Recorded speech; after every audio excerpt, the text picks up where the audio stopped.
Shalom Bapak Ibu Saudara sekalian. Kita kembali melanjutkan perenungan kita pada hari ini yang diambil dari Injil Markus pasal 14 ayat 1 sampai dengan ayat yang ke-9. Tapi saya secara khusus mengajak kita untuk merenungkan di bagian ayat yang ketiga yang berbunyi demikian. Ketika Yesus berada di rumah Simon si kusta dan sedang duduk makan, datanglah seorang perempuan membawa suatu buli-buli pualam yang berisi minyak narwastu murni yang mahal harganya. Setelah dipecahkannya leher buli-buli itu, dicurahkannya minyak itu di atas kepala Yesus. Saudara-saudara, tidak terasa 1 tahun lebih kita berada di pandemi ini. Bahkan sampai sekarang kita masih mengalami kondisi pandemi ini. Pandemi menyisakan begitu banyak cerita di dalam kehidupan manusia. Kita harus menerapkan physical distancing, kita juga harus melakukan prokes, belum lagi usaha-usaha yang terganggu. Penghasilan juga terganggu dan menurun, sebagian usaha ditutup dan ada orang yang di PHK. Dan masih banyak dampak lain lagi.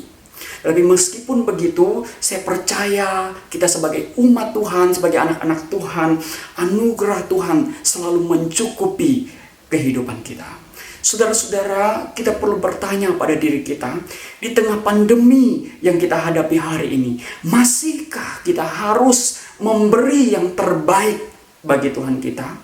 Dan masihkah Tuhan menerima yang terbaik daripada anak-anaknya? Kita belajar dari seorang perempuan yang mengurapi Tuhan Yesus ini. Pada waktu Yesus berada di rumah Simon yang sebelumnya dia adalah sakit kusta dan pasti sudah disembuhkan, karena seorang sakit kusta harusnya dia dikucilkan di masyarakat. Ketika mereka sedang duduk makan, datanglah seorang perempuan membawa satu buli-buli pualam berisi minyak narwastu murni yang mahal harganya, yang dipakai untuk mengurapi Tuhan Yesus. Ayat yang kelima mencatat minyak narwastu itu seharga 300 dinar lebih. Adalah upah pekerja sehari yang bila dirupiahkan bisa mencapai 45 juta lebih, bahkan bisa lebih daripada itu. Harga yang sangat fantastis, yang sangat mahal sekali.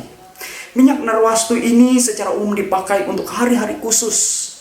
Bisa dipakai untuk hari pentabisan, mulai bisa dipakai untuk hari penguburan, hari pernikahan, dan hari-hari penting lainnya. Karena mahal, pasti minyak ini susah dicari. Atau karena susah dicari, maka minyak ini menjadi mahal. Atau memang karena kegunaannya yang begitu penting, maka minyak ini sangat mahal. Dan kemungkinan perempuan ini sudah sejak lama mengumpulkan uang ini untuk membeli minyak tersebut. Oleh perempuan ini, dipecahkannya leher buli-buli itu dan mulai meminyaki Yesus. Biasanya kita akan membuka tutup botol untuk menggunakan minyak itu. Tetapi dia tidak membuka lagi tutup buli-buli itu, melainkan dipecahkannya buli-buli itu. Dan artinya dia memberi bukan sedikit saja dari minyak itu. Dia tidak memberi sebagian saja, dia tidak memberi setengah saja, melainkan dia memberi semua minyak itu, karena telah dipecahkannya leher buli-buli itu.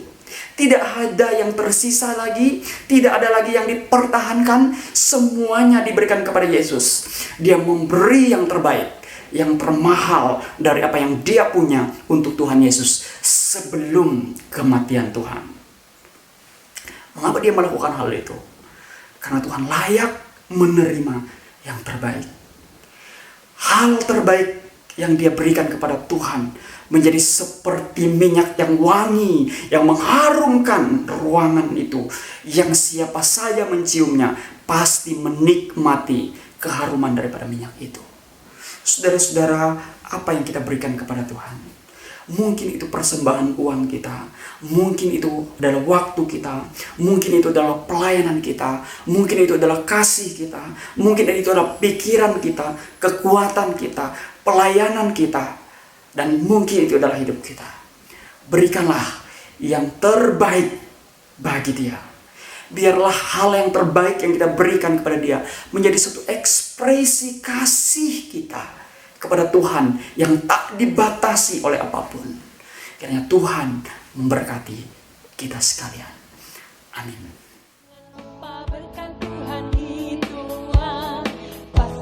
terjadi.